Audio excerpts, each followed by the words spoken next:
तो आइए साथियों, हम सब सुनते हैं दासा माता की कहानी। एक समय की बात है, एक ब्राह्मण ब्राह्मणी होते हैं। उनके कोई संतान नहीं होती है। ब्राह्मणी होली के बाद से 10वें दिन तक दासा माता की वो कहानी सुनती थी और 10वें दिन दासा माता की वो पूजा करती थी। दासा माता की कृपा से उसके एक लड़की हुई। कुछ समय पश्चात ब्राह्मणी मर गई। ब्राह्मण बस्ती में भिक्षा मांगने जाता था। वह अपनी बेटी को बोलकर जाया करता था कि खिचड़ी बना लेना, सब्जी बना लेना। उनके घर के सामने एक कोम्हाइन रहती थी। कोम्हाइन ने सोचा कि इस ब्राह्मण के पत्नी नहीं है तो मैं इससे शादी कर लूं। इसलिए कोम्हाइन क्या करती कि ब्राह्मण की बेटी सब्जी खिचड़ी जो भी बनाया करती, उसमें कोम्हाइन कंकर डालकर वो चली जाया करती। ब्राह्मण जब भोजन करने बैठता तो उसके मुंह में कंकर आता। वो अपनी बेटी को बोलता कि बेटी, अच्छी तरह से साफ नहीं करती क्या, मुंह में कंकर आता है। उसकी बेटी बोलती है, पिताजी मैं तो अच्छी तरह से साफ करके ही बनाती हूँ। एक दिन जब ब्राह्मण के घर भोजन बन रहा था तो वह दरवाजे के पीछे छिप गया। वह क्या देखता है कि उसके घर खाने बनाने के बाद कोम्हाइन आई और खिचड़ी में कंकर डालकर वो जाने लगी। वह जैसे ही जाने लगी, ब्राह्मण ने उसको पकड़ लिया और उससे पूछा कि तू प्रतिदिन हमारे भोजन में कंकर क्यों डालती है। कोम्हाइन बोलती है कि मैं तुमसे शादी करना चाहती हूँ। ब्राह्मण कहता है कि मैं तो ब्राह्मण हूँ और तू कोम्हाइन है, शादी कैसे हो सकती है। यह शादी नहीं हो सकती है। परंतु कोम्हाइन तो जबरदस्ती ब्राह्मण के घर आकर रहने लग गई। कोम्हाइन के एक कानी लड़की थी। ब्राह्मण की लड़की को कोम्हाइन खाने को वो पूरा नहीं देती, उसको मारती थी और उससे बहुत काम करवाती और बोलती थी कि सारे दिन बैठी रहती है, कुछ काम कर। और वह ब्राह्मण की लड़की को वो पास पड़ोस के गाय भैंस को वो जंगल में चराने वो भेज दिया करती थी। कोम्हाइन गोबर की रोटी बनाकर और उस पर थोड़ा सा आटा वो लगा देती और यह रोटी ब्राह्मण की लड़की को खाने के लिए देती थी। तो फिर वह लड़की भूखे रह जाती थी। वो लड़की दासा माता की दी हुई थी। तो एक दिन जब उधर से दासा माता पधारे तो उन्होंने उसकी ऐसी हालत देखी तो उन्हें उस पर बहुत दया आ गई। उन्होंने उसे एक डंडा दिया और बोले कि यह गाय के सींग में मरना, तेरे खाना और पानी दोनों आ जाएगा।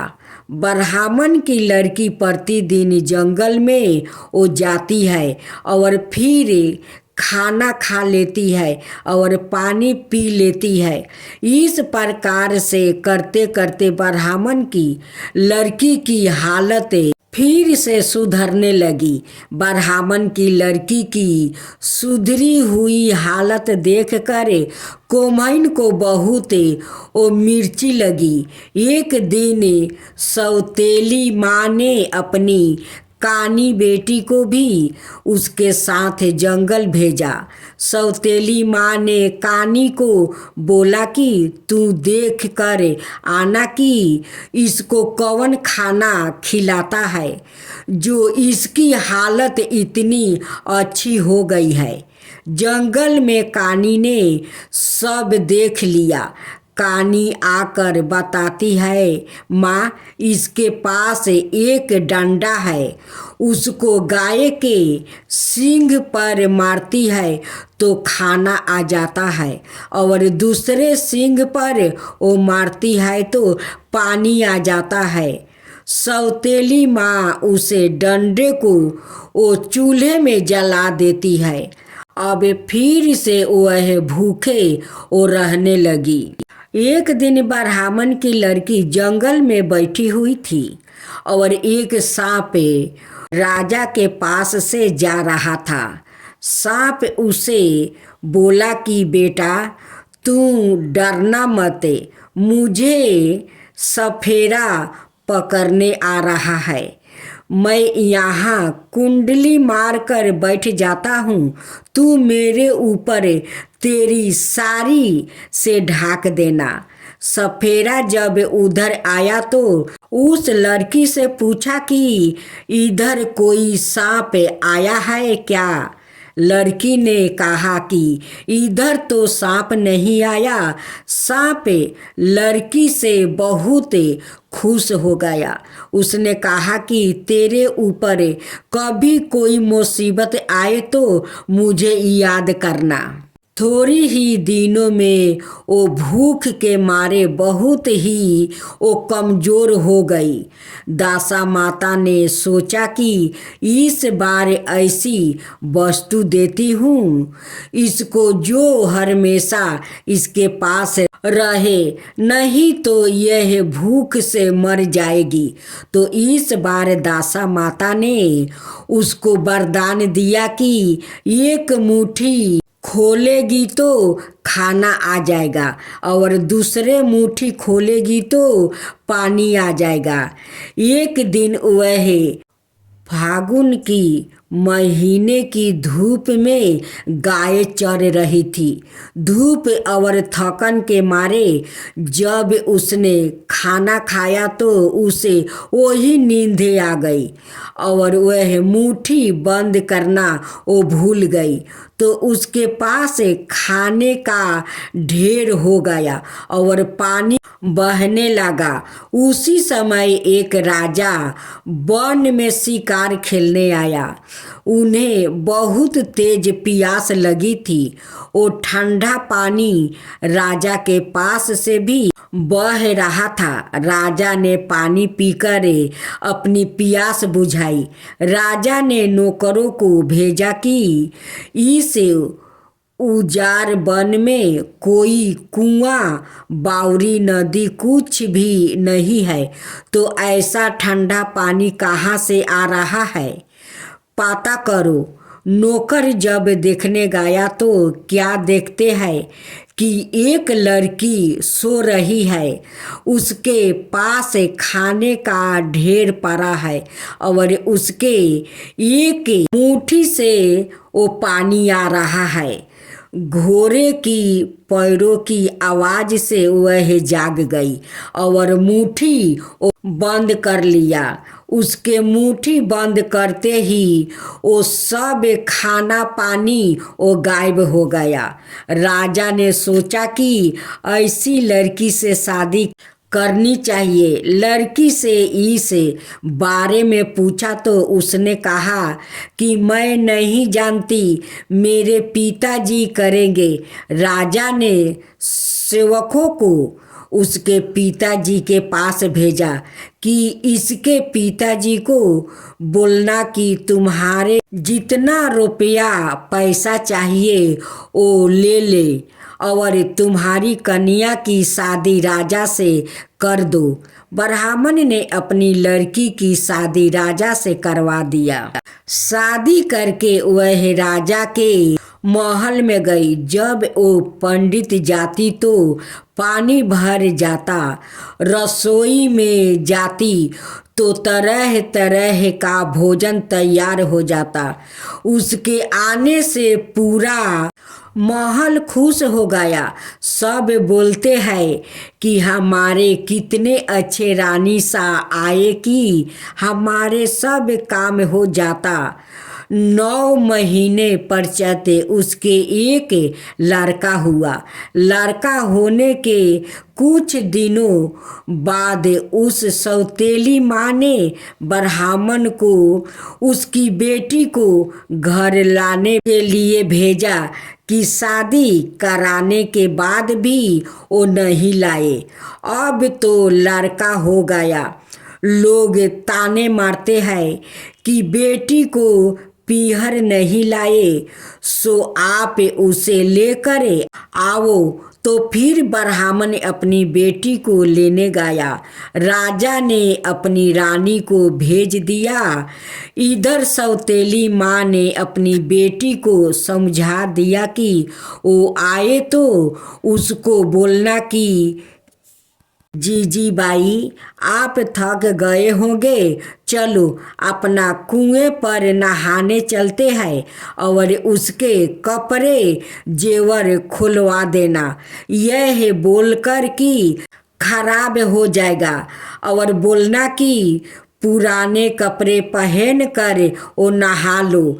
नहा कर फिर से अच्छे कपड़ा पहन लेना। जैसे ही वह कुआं में उतरे तू उसे कुएं में धक्का दे देना, जो वह पानी में डूब कर मर जाएगी और उसके जेवर कपड़े तू पहन लेना। जैसे ही वह कुएं में उतरी, सौतेली बहन ने उसे धक्का दे दिया, जो वह गिर गई। गिरते ही उसने नाग राजा को याद किया। हे नाग राजा, मेरी रक्षा करना। उसके प्रार्थना करते ही नाग राजा बैसुकी आ गया और उसे झेल लिया, डूबने नहीं दिया। उसे नाग के फन पर बैठा कर नाग लोक ले गया और कहा कि यहाँ पर सभी तरह के नाग रहते हैं। उन नागों में कई नाग तो 9 फन वाले हैं, तो तू जाकर बोलना, 2-2 भाई सा नमस्कार, 2-2 भाई सा नमस्कार।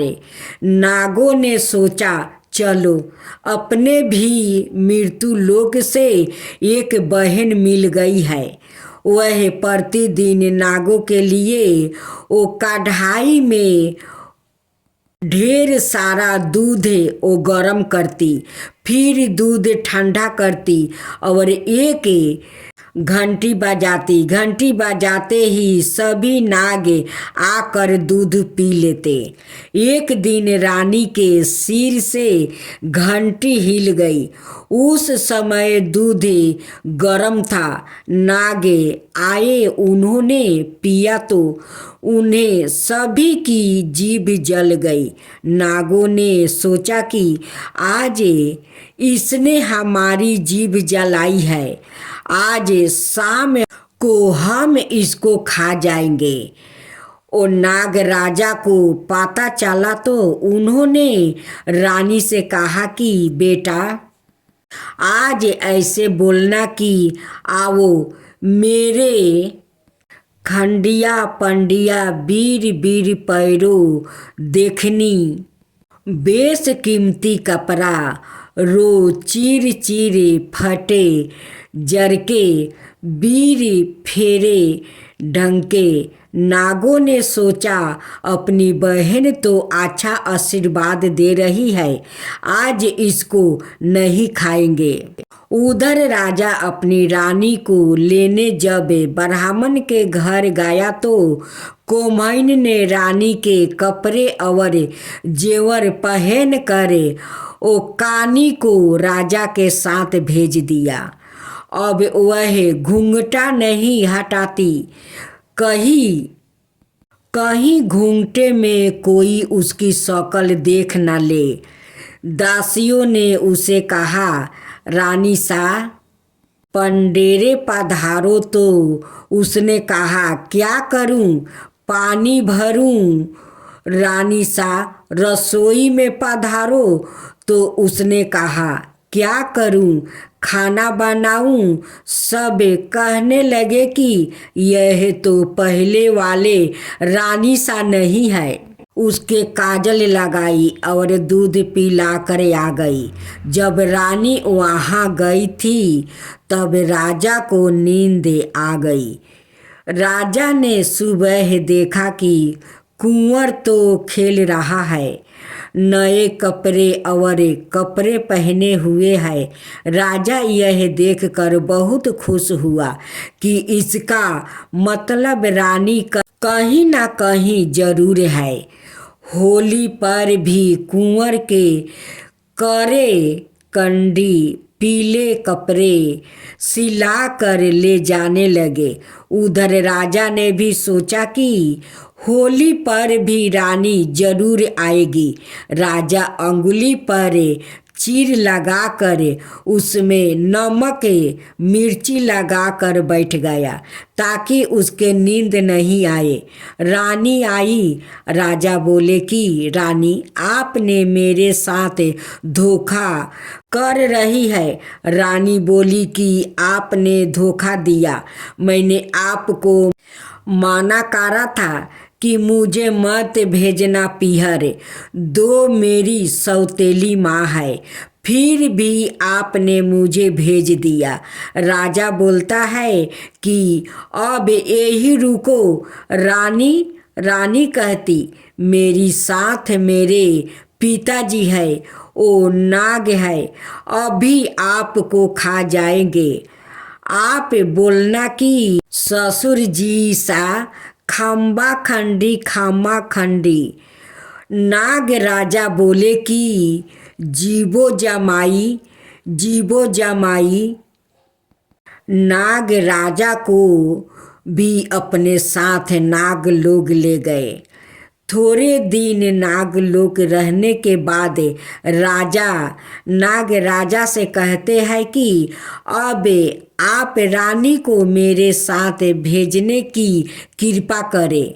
नागराज कहते हैं कि यह तो मेरी बेटी जैसी है, जैसे बेटी की विदाई करते हैं वैसा ही सब हीरा मोती हाथी घोड़ा लौ लश्कर साथ नाग राजा रानी की विदाई करते हैं। राजा रानी महलों में आ जाते हैं। कोमैन को जब पता चलता है कि रानी अभी मरी नहीं है तो वह ब्राह्मण को वो वापस उसे लेने के लिए भेजती है।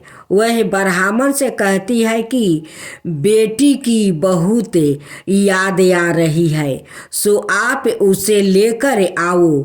और वह साथ में जहर के लड्डू बांध देती है कि लड्डू खाएगी तो वो मर जाएगी। राजा तो पहले की सब बात भूल जाते हैं और रानी को ब्राह्मण के साथ वापस भेज देते हैं। दास दासी और ससुराल वाले सब परेशान हो जाते हैं। इस बार उस सौतेली माँ ने पिंजरा बनवाई। वह कानी को कहती है कि जब अच्छे गहरे पानी में जाए तब तू रस्सी छोड़ देना ताकि वह बच ना सके। रानी अपने पीहर में आ जाती है। कानी बोलती है कि आओ जीजी बाईसा चलो अपने नहाने चलते हैं। इस बार आपने नदी पर नहाने जाएंगे ताकि गिरने का डर नहीं रहे। यह पिंजरा भी बनाया है जो आप कहीं नहीं गिरेंगे। जेवर और पुराने कपड़े उतार दो और यह पुराने कपड़े पहन लो। जब थोड़ी दूर पिंजरा गया तो कानी ने यह कहकर रस्सी छोड़ दिया कि यहाँ पानी अच्छा गहरा है। रानी के तो दासा माता इष्ट था जो लड़की का पिंजरा था जो वह सोने का हो गया। अब वो पिंजरा बहता बहता बहुत दूर तक चला गया। एक शहर में आया। वहाँ नदी के पास ही राजा का महल था। वह राजा नदी की तरफ ही देख रहा था। उसने कीड़ों को बोला कि वो नदी में कुछ चमकीला बह रहा है, उसे निकाल कर लाओ। उसके अंदर जो है वो मेरा है, बाहर वाला तुम्हारा है। वो लेकर आया। उस राजा ने अपनी रानी से कहा कि मेरे बहन लाया हूँ। उसके तो दासा माता का वरदान था तो उस राजा के वहाँ भी जब वो रसोई में जाती तो खाना बन जाता और परिंदे जाती तो पानी भर जाता। रनबास वाले तो बहुत खुश हो गया कि राजा के बहन तो अच्छी आई, कुछ काम नहीं करना पड़ता। उधर वो राजा रानी को लेने गया तो कोमाइन ने वापस कानी को रानी के कपड़े वो जेवर पहना कर भेज दिया। अब वह कानी बोलती है नहीं थी तो राजा ने सोचा कि रानी नाराज हो रही है। राजा ने जब उसकी शक्ल देखी तो बोला कि यह तो वही कानी कोम्हैन है। राजा ने वापस गुमती मंगवा कर भेज दिया और सेवकों को बोला कि इस बार इतने बड़े पत्थर इस पर पटकना कि यह जीवित ना बचे। फिर कानी कोम्हैन को नीचे वो डाल कर ऊपर बड़े पत्थर डाल देना। कानी कहती है हे माँ, तुझे धन भाता है पर मेरी क्यों हड्डियाँ तुड़वाती है। कोम्हैन बोलती है बेटी कानी तू कहीं नहीं ओ समानी। राजा ने सोचा कि रानी तो अब जीवित नहीं होगी तो उसने संन्यास ले लिया। राजा अपने शहर से वो निकल गया। वो अलग अलग जगह जाते, सबको दुख सुख की बातें सुनाते और समाधान करते। एक दिन घूमते घूमते राजा उसी शहर में पहुंच गया कि जहां रानी रहा करती थी। राजा एक आश्रम में वो बैठ गया और जो भी दुखी लोग उनके पास आते उनके दुखों का वो समाधान निकालते। सब लोग कहते कि कितने अच्छे साधु बाबा हमारे शहर में आए हैं। सब लोग अपना दुख लेकर आश्रम में वो जाने लगे। उस शहर के राजा के कानों तक भी यह बात पहुंची। राजा भी आश्रम में गया, अपनी बहन को भी जबरदस्ती ले गया। रानी ने माना कर दिया कि मुझे कुछ नहीं बताना। साधु ने पूछा क्या परेशानी है बताओ। रानी बोलती है कि मेरी मुसीबतों की तो गिनती ही नहीं है, अनगणित परेशानियां झेल रही हूँ। छोटी थी तब माँ मर गई। सौतेली माँ आई तो मारती पीटती थी, खाने को नहीं देती थी। मेरे पिताजी ने मेरी राजा से शादी करवा दी। रानी पूरी बात बताने लगी। बताते बताते रोने लग गई। साधु ने कहा, ओ सब अब मैं सब समझ गया। वो रानी से कहता है कि आपके कारण ही मैंने संन्यास लिया। उसने राजा से कहा कि आपकी बहन को हमारे साथ भेजने की कृपा करे। राजा बोले, ऐसा ही कैसे भेज दे? हमारी प्यारी बहना है। हमारी बहन की विदाई तो हम ठाठ बाट से करेंगे। राजा ठाठ बाट से अपनी बहन की विदाई करते हैं। राजा रानी अपने महलों में आते हैं और सुखपूर्वक अपना जीवन व्यतीत करते हैं।